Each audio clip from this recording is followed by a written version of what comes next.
So what is that input that you give to develop yourself daily, like gymming, reading? What develops you more? Apart from the, apart In from short, what makes you Shah Rukh Khan? today, what is? Basically, you're asking me what am I smoking, yeah? No, to be honest, yeah, I've been doing this nearly half my life. Before that, I was training to be an actor in theatre. And thank you so much for your kind words to even mention my name in the same breath as the legends you did, Dilip Saab and Amit. I'm a big fan too. I wanted to be a film actor or part of films because of them. We all are. I think most of people in our generation were. And what one does is one honestly believes, after having worked so many years in films, that these matter, films matter, film people matter, film stories matter, the award functions matter. And more than that, the people who are watching films matter. And as soon as you wake up in the morning, have respect for it, not look down upon any of these things, that, oh, the audience is silly, they didn't understand my film. Yes, they understand my film completely. Every film they understand. Whenever a film does well, they appreciate it completely. As soon as you have respect for the work that you're doing and believe that what you're getting up to do matters, I think answering something or being a part of it comes automatically. You don't have to prepare it. I don't think I have any, I'm a very shy person personally. I don't have any sense of extra confidence. I take, most of the people who work backstage with me behind scenes would tell you, someone like Sharma, I don't have that kind of confidence. But I believe that making films in India and wanting to take it international matters, because that's who I am because of. And the people matter who made me and made the whole film industry. So whenever something is asked, you take that with that earnestness. You add humor only if you don't know what to answer. But otherwise, that's all it takes to be, I guess, though I'd like to add, many a times I'm not very proper on stage either. So it's not that I get it right always. When I'm doing a show, yes, I prepare a lot for it. You're always perfect. Thank you. I'm glad I can. I'm looking all right? Okay. So, I have two emotions running through my head as I see all of you here. For some of you, I feel I'm a little jealous of some of you. And the others, I feel really bad for. So I'll explain it to you. I was told that all of you sometimes even pay a fee and come to this amazing global business summit. So half of you are doing this out of duty, your corporate duty. Take a favor from ET. और give a favour back to ET. लगता होगा कोई boring speech होगी यहाँ पे, number crunching, mind numbing statistics, ये business की speech सुबह सुबह. So I am very envious of you because all of you are here and say this handsome hunk Shahrukh Khan has walked in, कुछ एंटरटेनमेंट तो हो जाएगा. Then I feel bad for the others who are seriously here for business. That gentleman with the red tie, he's looking very, very serious. यार ये business के लिए. So I just want to tell you, just because I look good in a suit does not make me a businessman at all. I don't know anything about business. I've not been to Wharton. I've not been to the Harvard. I've none of the things, the trappings of being a businessman I have. My father did not leave me a lucrative bicycle business, which I've grown into a big automobile industry. Actually, I hold this against my dad. He didn't give me anything. He was 6'2", he didn't give me the height either. So, now that we are here, you might as well listen to me. Even the guys who are going to feel bad that I'm not going to talk about business, it may be irrelevant, it may be a little silly also, it may also make no sense. But don't worry, in the last few years, we've been made to understand by media houses, just like Times of India, that however irrelevant, silly or nonsensical stuff is being said, still the nation wants to know. Yeah. I'm sorry. Vineet, yeah, sorry. Is this tagline still yours or the other gentleman took it away to the... I get very scared now coming into media places. पता नहीं उन्होंने इनको सू कर दिया, फिर copyright act के तहत उन्होंने मुझे सू कर दिया, फिर किसी ने आरटीआई कर दी, फिर मेरे अगेंस्ट पीआईएल हो गया, और फिर इकोनॉमिक टाइम्स की हेडलाइन पे आएगा अटैच कर लो, अटैच कर लो, अटैच कर लो. So that's out of the police for 24 hours. ET and everybody. Like I was saying, I really don't have much to say, so I'm just going to keep on faffing around like this. I'm the break between the serious business talks that you're going to hear. I came only to take a picture with the Honorable Prime Minister last night. Really. मैंने दीपक लांबा को बोला खिंचवा दो, photo भी अच्छी नहीं आई मेरी. But now that I'm here, let me just tell you, I am 26 years old. That came out wrong. I'm 26 years old in the film industry, so which is half my lifetime, really. From here on, I am going to spend more time in the world of cinema than in the world outside of it, honestly, because I do work 16 hours a day on the film sets. And keeping pace with this momentous realization, in November, when I turned 52, I thought I should do away with the tag of being a superstar. Instead, I should work towards the tag of being a legend. Yeah. I really am. You know, some of you, when you're laughing, you remind me of my children when they see my Instagram pictures. So please don't laugh. Really, I have, I'll explain this to you with all humility, that no megastar, worth his salt, egoistic like me, self-centered like me, will fade away into the past without trying to wedge his or her foot into the door to the future. So मेरा भी दिल ये है कि मैं future of cinema के अंदर रहूं, जैसे मैं पिछले 25 सालों से फिल्म इंडस्ट्री में काम कर रहा हूं. मैंने तो शुरुआत में ही कह दिया था, सारी ताकत, सारी दौलत, सारी फिल्म इंडस्ट्री पर हुकूमत, बस इतना सा ख्वाब है. So I really want to be a legend. So unfortunately, I don't know if you guys have ever Googled and found out, there are no articles or books on how to be a legend. So I rummaged through my personal library in my personal house of 15,000 books. I have, okay, I'm exaggerating a bit. The problem is, if the number is not 11,400, it doesn't sound very big nowadays. My team gets very disturbed. I say all politically incorrect things. But I have about 400 books in my library. So I rummaged through my books and thought I'll find out the future of cinema and how I can be a part of it and become a legend. But instead of a book on this, I found a book which is about the history of humankind. It is a book called Sapiens. I don't know if you've heard about it. It's a book called Sapiens. It says a brief history of humankind. And going through the book, I realized the only reason Homo sapiens, that is us, the species of human beings, the only reason we have dominated the rest of the species is because of one thing. And you'll be surprised to know what that one thing is. The only reason all of us rule the world. Because we gossip. Genuinely. Because we all realize, Homo sapiens realize, that the spreading of ideas and then organizing themselves around those ideas, they've been doing it for years now. And they do this through storytelling.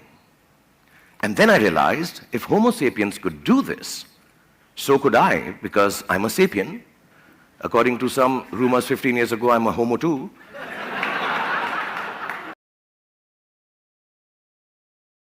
No, I'm being honest, really. I really host very well. And I'm not being pompous. अब अगर honesty का कुछ इनाम है तो मुझे Filmfare Award नहीं कर दो ना यार. Honesty का. I really think I'm very good. मैं बहुत अच्छी hosting करता हूँ. मैं impromptu हूँ. मैं कैसे बेच रहा हूँ अपने आप. मैं impromptu हूँ. मेरे को teleprompter नहीं पढ़ना पड़ता है. Last minute पे presenters change होते हैं. मैं कुछ ना कुछ उसका कर लेता हूँ. पूरा का पूरा item change हो जाए. सलमान भाई बोलते हैं मैं अभी नहीं आऊँगा. 1 घंटे बाद मेरा performance है. मैं घुमा लेता हूँ. Handsome हूँ. Dance भी कर लेता हूँ. English भी बोल लेता हूँ. हिंदी भी बोल लेता हूँ.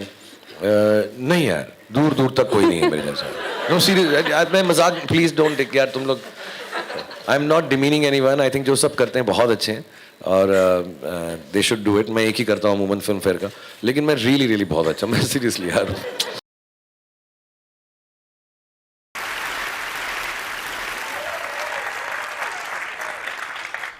Namaskar.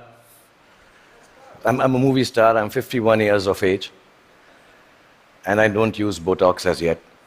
So I'm clean, but I do behave like you saw, like a 21-year-old in my movies. Yeah, I do that. I sell dreams, and I peddle love to millions of people back home in India who assume that I'm the best lover in the world. If you don't tell anyone, I'm going to tell you I'm not, but I never let that assumption go away. I've also been made to understand there are lots of you here who haven't seen my work, and I feel really sad for you.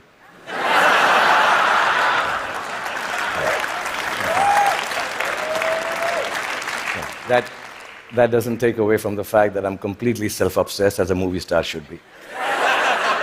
And that's when my friends Chris and Juliet called me here to speak about the future you. Naturally, it follows I'm going to speak about the present me.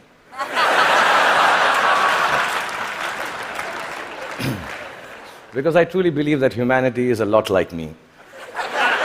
It is. It's an aging movie star, grappling with all the newness around itself, wondering whether it got it right in the first place, and still trying to find a way to keep on shining regardless. I was born in a refugee colony in the capital city of India, New Delhi. And my father was a freedom fighter. My mother was, well, just a fighter like mothers are. And much like the original Homo sapiens, we struggled to survive. When I was in my early 20s, I lost both my parents, which I must admit seems a bit careless of me now.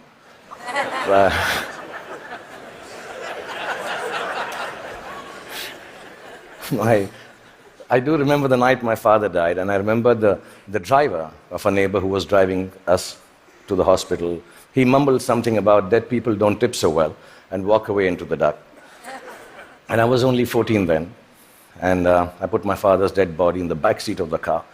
And my mother besides me, I started driving back from the hospital to the house. And in the middle of a quiet crying, my mother looked at me and she said, "Son, when did you learn to drive?" And I thought about it and realized, and I said to my mom, "Just now, Mom."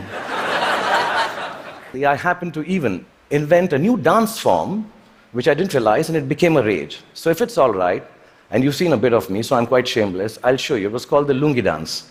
So if it's all right with you, I'll just show you. I'm talented otherwise, yeah. So it went something like this. Lungi dance, lungi dance, lungi dance, lungi dance, lungi dance, lungi dance, lungi dance, lungi dance, lungi dance, lungi dance, lungi dance, lungi. That's it. It became a rage. It really did. Like you noticed, nobody could make any sense of what was happening except me. And I didn't give a damn, really, because the whole world and whole humanity seemed as confused and lost as I was. So you may use your power to build walls and keep people outside. Or you may use it to break barriers and welcome them in. You may use your faith to make people afraid and terrify them into submission. Or you can use it to give courage to people so they rise to the greatest heights of enlightenment. You can use your energy to build nuclear bombs and spread the darkness of destruction. Or you can use it to spread the joy of light to millions. You may fill up your oceans callously and cut down all the forests. You can destroy their ecology or tend to them with love and regenerate life from their waters and trees. You may land on Mars and build armed citadels. Or you may look for life forms and species to learn from and respect. And you can use all the monies that we all have earned to wage futile wars and give guns in the hands of little children to kill each other with. Or you can use it to make more food to fill their stomachs with. When you get to be 50, as some of your parents are, none of the mothers, they all look 35. They're all looking extremely hot. Some of your parents are, and like I am, you will know that the bulk of your regrets are from not having done what you wish to do. So don't hold it against your over-diligent father who's telling you to study extra even post the exams. Your annoying mother who's still depressed that your handwriting is bad. You know, she doesn't understand. If it was bad 5 years ago, chances are that your handwriting is not going to improve for the rest of your life, ever. Ma'am, get that clear. It's not going to happen. But let me assure you, squiggles and ants and mosquitoes on paper won't kill your career. Any doctor here will tell you, indecipherable hieroglyphics may actually be a career booster. Don't be angry that your parents tell you that friend of yours is not good company, he is spoiling you. And please don't hold it against them when they tell you, he's a movie star's son, he'll become a hero, what about you? If you can manage not to take yourself too seriously, no matter how big a shot you become, or how lowly useless, trivial you feel, you will instantly disarm life's power to beat you down. It makes you braver to face ugliness because it changes your perspective. Humor is actually the deafness to see the world, the reality, for the transient farce It really is. It's like a talisman for survival. Cultivate it and allow it to lighten every heavy moment. Wear it like a vulgar tattoo if you don't already have one. Don't ever let it get washed away in the turbulently beautiful seas of life. It's your ticket to staying young and childlike forever. And you'll realize why it matters to stay childlike when you're my age. And you watch this speech on YouTube with your children. I'll probably have kicked the bucket by then, having smoked enough cigarettes to light up a forest. But I certainly hope that you will have understood what I understand now. No, not that smoking kills, that part is okay. But what I'm referring to is what counts as the most beautiful and final gift that my father gave me. I only realized it was a gift on the day he died, when I was 15 years old. A gift your parents have given to you already. Yes, the singularly most exquisite gift you and I have been given is the gift of life itself. There is nothing that marks a man or a woman out from the ordinary more perfectly than grace. Grace is the consciousness that life is bigger than we are, and therefore our gratitude for it must match its vastness. It is the understanding that everyone we encounter, whether they are loving towards us or offensively abrasive, is a human like we are. It is knowing that experiences shapes human beings, and no matter how good we are at something or how successful we may become, we are never better than the other person. If you can live your life with grace towards those around you, you will accomplish more than you could if you became the President of America. That came out wrong, knowing that Donald Trump is so close to becoming the President of America. I didn't mean that. I'll rephrase that, guys. If you can live your life with grace towards those around you. Okay, actually, what the hell? Because I came here and told you a secret that I write rubbish poetry, I'm going to read out a poem and end this. This is the most rubbish poem you'll hear, but keep it in your heart because I'm the damn chief guest tonight. If your after party, EDM, I assume this is the music. I thought I'd be very cool if I used the word EDM. Is EDM cool still? Class of 2016, is it cool? No? Okay.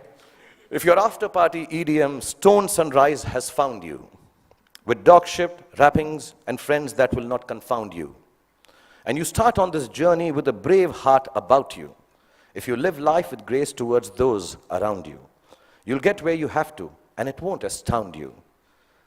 If it isn't Ferraris and a White House that downed you, you won't need an entourage to always surround you.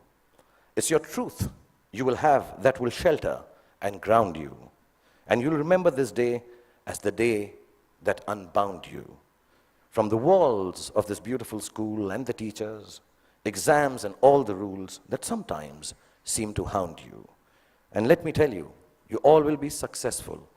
Let me remind you. Now it was remind, but because it's not rhyming, so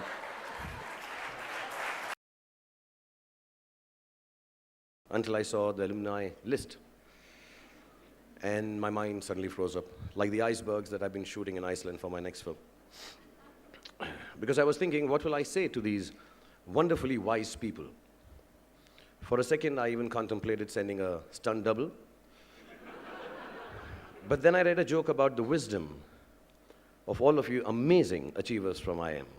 The joke made it clear to me that all of you are extremely wise, but your wisdom is of a different kind from us lesser mortals. It went something like this, so I'll tell you the joke. So if it's wrong and politically incorrect, please ban me. Yeah.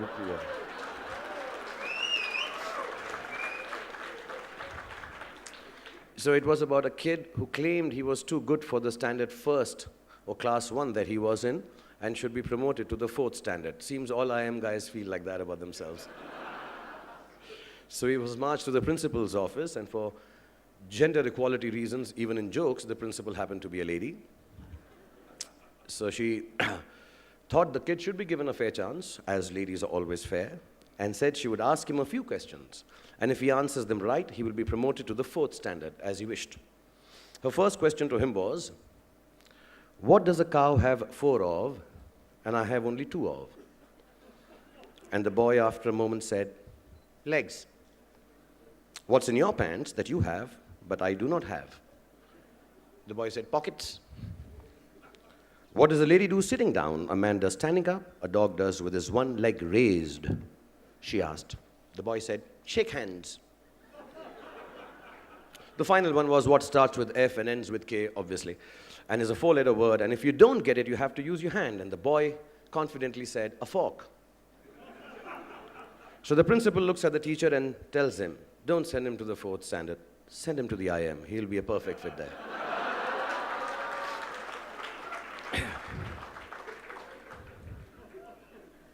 So that gave me some confidence to stand before you all. Maybe in your quest for knowledge, you all might have overlooked some very basic and simple truths. So here I am, not to tell you those answers, but just kind of widen your horizons about what the answers could have been. So I want to clarify right at the beginning, I am no guru in creative leadership. Please bear me with some compassion, patience, and do excuse my humor. Kiran, you especially. I mean, I don't want you to be embarrassed that you called me here, okay? I always turn to when I'm faced with adversity. Being a public figure, most of my actions and intentions are questioned, reviewed, and sometimes loved, and sometimes even distorted. Ranging from praising my sexiness to questioning my sexuality. I get it all. But whenever I feel thwarted, I think of this song. The song is a very old one, so maybe most of you won't know. Or maybe if the alumni is really, really old, then you would all know. It's a song called Hum To Mohabbat Karega. I've only changed the words, so I'll sing it for you as badly as I can. हम तो act करेगा दुनिया से नहीं डरेगा चाहे ये ज़माना कहे हमको दीवाना कहे हम तो एक्ट करेगा. So please do act, take the action. Nothing is more important than that. And we were detained at the airport as always for an hour and a half, which was nice. Yeah, it always happens. It's nice. You know, whenever I start feeling too arrogant about myself, I always take a trip to America.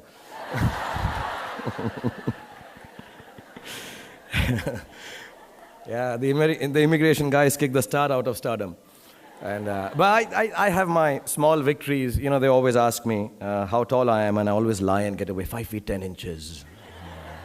Next time I'm going to be more adventurous. What color are you? I'm going to say white. Yeah, well, okay. So I'm supposed to be serious here because this is for students and kids. So first of all, let me just thank the faculty and students of the Yale University, fellows of Timothy Dwight College and the Chubb Fellowship, and Master Jeffrey Brenzel for being so kind. Thank you. Yale Office of International Affairs and the Yale South Asian Society. And of course, Isha for dealing and following up with the most disorganized and incommunicative person in the world, which is me, to fix today's meeting with you all. I'm really, really happy, very humble, very honored, and thank you for having me over here. Okay, I have memories of, I've been here before. 5 years ago, I was here in Yale. I was doing the song. Some of the shots, you know, the ones at the graveyard, they were shot here. And no, I'm being honest, yeah. And it was very cold. It was, I think, 5th or 6th of December. It was snowing here. And I remember I was doing a song from Kabhi Alvida Na Kehna in the middle, yeah. And I was trying to kiss Rani Mukherjee while mouthing the words. We do that in Bollywood for all the guys who don't know how it is. Yeah, we sing songs and we try to kiss girls at the same time. And I'm being honest, my mouth froze in the middle of Kabhi Alvida Na. Yeah, I had a lockjaw, yeah. So I'm hoping my second outing to Yale is a little better, because otherwise it just won't sound right if I was to get stuck on. I don't know what you guys call yourselves, Yale tides, Yalers? Yeah, that. I hope I don't get stuck at yeah and go beyond that, eh? So I was told not to dwell too much on my movies when I spoke to you. I am to give you an inspirational talk, tell you stuff you can think about when you leave this room. Now that worries me, it gives me performance anxiety. About 1,500 of you here, hoping to hear words of wisdom from this sexy, desirable man who couldn't kiss a girl last time he was in Yale because it was too cold. But I want to tell you right in the beginning, I'm not that guy. I'm sexy and desirable, but I'm But I'm not about to leave you any more inspired than you were when you walked in here. And I did this lame joke on Google. Yes, I go to Google and search everything there. Even my next script I'm searching on Google now. And the joke was like this. A dying man gasping for breath desperately gestured to the priest by his side for a piece of paper. With great effort, he then wrote a few words on it, handed it to the priest, and passed away. The priest kept the paper in his pocket and forgot all about it until the final service. Here he suddenly recalled the dead man's last scribble. Unfolding the paper, he told the funeral congregation that he was about to read great words of inspiration from the dying man. He opened the paper. The piece of paper had these words on it. "You are standing on my oxygen tube, you fool." So I'm going to be kind of like that priest. Don't expect words of wisdom from me. I'm just going to tell you my life's journey in very simple words, and which may not leave you inspired, but will help you survive this life. And if you can do that, kids, if you can survive, happiness, creativity, and success will follow on its own. Only I hope my words will give you enough insight when you hear the story that I have to tell you, that you can tell the world, move over, you're standing on my oxygen tube. I need to breathe, yeah. So journeys can be defined by age and time, or even by destinations, as most often they are. But I feel it's hard for me to tell you the story of my life in those terms, because the concept of time has always eluded me. The day my father died seemed longer than my entire childhood. The day I felt my first success seemed fleetingly long, not long enough perhaps. I wondered where it went. Even the cycle of time confounds me. I work the dark until sunrise on most days and fall asleep as the world awakens to light. My friends call me an owl. I like to think of myself as Batman, the Prince of Darkness. Some of you would know I have a superhero fetish, yeah, so I keep bringing this back. Age is not my forte either. I still cannot fix my own. Am I 45 or 15? If I could, would I be romancing girls 1/3 my age who normally would call me uncle? I had so much fun collecting the action figures of my last film called Ravan that none of the critical reviews tanking my film affected me at all. And as for my destination, I don't think I ever knew one. I walk, I run in the direction of my dreams. Things change along the way, people change, I change, the world changes, and even my dreams change. I don't have a place to arrive. I just keep doing what I know how to do the best that I can do it. I'll probably end up deluded, a geriatric, in a wheelchair, wearing a cape and tights, imagining my own flight out of this world, but of course with a young girl in my arms. So I'll tell you the story of me, but I'll tell it in my own way, in the language of my perceptions, in the things I think matter beyond fame, success, and the dyeing of my gray hair. I have understood that the measure of my life lies in the expanse of my heart's experience, and nothing else matters. If you take anything out of it, good. Otherwise, I've been told by the master, I can put on music and dance for you on Chamak Chalo.